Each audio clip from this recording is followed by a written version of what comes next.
안녕하세요. 그림으로 만나는 세상 진재현입니다. 캡틴 아메리카에서 히어로 캐릭터를 또 그려요. 누구나 잘 아는 캐릭터 헐크입니다. 저는 어렸을 때 외화로 헐크를 봤어요. 그때 헐크가 왜 이렇게 무서웠는지 아주 무서웠어요.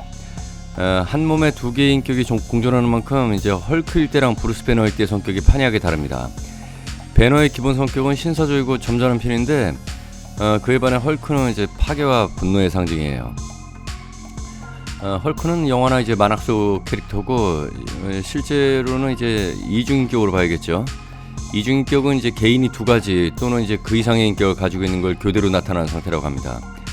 소설 지킬 박사와 하이드가 좋은 예인데 한쪽 인격은 다른 쪽의 인격이 정반되거나 의식적으로 그 사람이 되고 싶다고 생각하는 게 나타날 때가 많아요. 그러니까 인격 A에서 인격 B로 전환할 때 갑자기 행해지는 일도 있는데 그 사이에 수면 상태가 있을 때가 있습니다. 그래서 인격 A는 인격 B일 때의 언동을, 반대로 인격 B는 인격 A일 때의 언동을 조금 더 기억하지 못하는 경우도 있고, 인격 A는 인격 B일 때의 언동은 기억하지만 인격 B는 인격 A의 언동을 기억하지 못할 수가 있습니다. 오늘날 이중인격은 히스테리의 한 증세로 생각되고 있습니다. 즉 현실에서 채워지지 않았던 욕구, 소망의 의식에서 분리독립해서 이것이 의식적으로 지배한 것이 이중인격의 한 인격으로 간주됩니다. 이중인격은 극히 드물어서 1944년까지 전 세계에 한 76건 정도에 지나지 않는다고 하네요. 이중인격을 떠나서 술만 마시면 딴 사람이 되는 사람 있죠? 아주 피곤해요. 주로 이제 폭력적으로 변하거나 평소에 말 없던 사람이 말이 많아지거나 또 아니면 또 우는 경우도 있어요. 그래서 흔히 그냥 술만 마시면 아유 그분이 오세요 라고 이제 놀리는 경우가 있어요. 기분 좋은 술자리여야 되는데 진상으로 변하는 사람이 있어가지고 짜증나는 경우가 있었을 거예요. 근데 이러한 술주정이 반복되거나 심해질 경우 그냥 에이 원래 그러려니 하고 지나쳐서는 안 된다고 합니다. 우리가 흔히 알코올 중독이라고 부르는 알코올 의존증에서도 정신장애를 의심해 볼 수 있기 때문이에요. 술주정이 주변 사람에게 피해를 주기 시작하고 스스로 심각하다고 인지한 순간 뇌는 이미 이제 알코올에 의해서 손상됐거나 손상이 진행되고 있는 상태랍니다. 사람들이 흔하게 겪는 음주 이제 기억장애는 보통 이제 뜨문뜨문 기억이 안 나는 증세고 그냥 뭐 필름 끊겼다라는 건데, 설령 이때 막 술이 취한 당사자가 이제 주변 사람들하고 이야기를 나누고 평소처럼 행동하고 완벽하게 집까지 간다고 하더라도 그게 이제 안전하게 들어왔다고 해서 필름 끊긴 상태를 아무렇지 않게 생각하면 뇌 손상은 이제 점점 진행된다고 해요. 그러니까 흔히 술주정이라고 하는 유형들의 성격을 보면 같은 말의 반복, 그 다음에 이제 목소리가 커지고 폭언을 하고 폭력을 하고 범죄를 저지르는 등의 이제 발전을 해나가는데, 술 마신 뒤에 이제 시비를 걸거나 이제 극단적으로다가 화를 억제하지 못해서 난동 부리는 사람들이 이제 지속적인 뇌 손상을 입어가지고 충동 조절 능력을 잃었다고 볼 수 있습니다. 이런 문제를 인식치 못하면 알코올을 통해서 이제 불안에서 해방되는 경험을 학습, 강화해서 반복하는 악순환을 되풀이하게 되는데, 문제는 이 행동이 술을 먹지 않았을 때도 나타나는 상황이에요.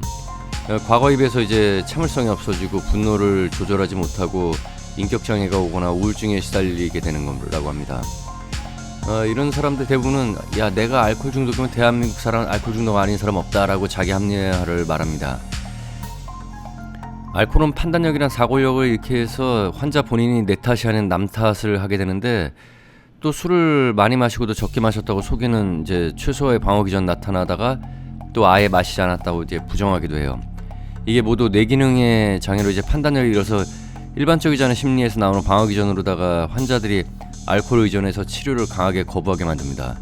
특히 알코올 중독 3대 사인이 이제 간경화, 신부전, 사고사인데 음주로 인한 뇌기능 장애 때문에 일어날 확률이 높다고 해요. 이런 사람은 빨리 치료받아야 되죠. 근데 이제 병원에 가서 치료받으라고 하면 당사자가 기분 나빠해요. 저 이해합니다. 자기 보고 이제 알코올 중독자나 정신병자 같다고 하면 누구나 화내고 인정을 하죠. 저도 좀 술을 좋아해요. 다른 분들은 뭐 그런지 모르겠는데 제 친구 몇 놈이 이제 술만 들어가면 성격이 변하거나 이제 폭력적으로 변하는 게 있고 또 이제 몸을 잘 못 가눠요. 다른 건 모르겠는데 시비 거는 부류는 좀 힘들더라고요. 그리고 또 비관적으로 변해요. 그래서 그런 심한 친구들은 그냥 아예 관계 정리를 해버렸어요. 그 친구를 고치려고 하는 게 좀 피곤해요. 그래서 안 보기로 했습니다. 그러니까 그런 친구들은 점점 주변에 사람이 없어지는 거예요. 정말 그런 친구들은 이제 술을 줄이려고 노력을 해야 돼요. 자, 그럼 알코올 의존증 자가진단 테스트를 해봅시다. 첫 번째, 자기 연민에 잘 빠지고 술로 이걸 해결하려고 한다. 두 번째, 혼자 술 마시는 걸 좋아한다. 세 번째, 술 마신 다음날 해장술을 마신다. 네 번째, 취기가 오르면 술을 계속 마시고 싶은 생각이 지배적이다. 다섯 번째, 술을 마시고 싶은 충동이 일어나면 거의 참을 수가 없다. 여섯 번째, 최근 취중의 일을 기억하지 못하는 경우가 있다. 6개월 내에 2회 정도라고 하네요. 일곱 번째, 대인관계나 사회생활에 술로 인해서 좀 문제가 있었다고 느낀다. 여덟 번째, 술로 인해서 직업 기능에 상당한 손상이 됐다. 아홉 번째, 술로 인해서 이제 배우자가 나를 떠나겠다고 위협한 적이 있다. 열 번째, 술이 깨면은 진땀, 손떨림, 불안이나 좌절, 불면 등을 경험합니다. 11번째, 술이 깨면서 공포나 몸이 심하게 떨리는 걸 경험하거나 혹은 헛것을 보거나 헛소리를 들은 적이 있다. 12번째, 술로 인해 생긴 문제로 치료받은 적이 있다. 판정할게요. 4개 이상일 경우에는 알코올 중독으로 판정되고 특히 10번 술 깨면 진땀 나고 이런 거 하고 이제 11번 술 깨면 이제 공포나 몸이 심하게 떨리는 걸 경험하는 이런 것들, 이거는 무조건 알코올 중독으로 진단된다고 합니다. 저는 아직까지는 해당되는 경우가 없는데 기억을 못하는 경우는 가끔 있었어요. 오늘은 헐클 그리면서 이제 우겨넣기식 스토리를 또 만들어봤네요. 영상 재밌으셨나요? 아마 술 좋아하시는 분들은 좀 불편한 영상이었을 것 같아요. 어쨌든 헐크 몸이 좀 부럽네요. 헐크 몸이 좀 근육은 많은데 이게 등심 비율이 안 좋아가지고 완전히 부럽진 않아요. 저도 좀 몸을 키우고 싶은데 현재는 좀 걷기 운동만 하고 있습니다. 중량 운동이 좀 힘들어요. 이게 힘이 없어서 힘든다기보다는 좀 꾸준하게 하기가 좀 귀찮아요. 오늘도 즐거운 하루 보내시고요. 그럼 다음 영상에서 뵙겠습니다.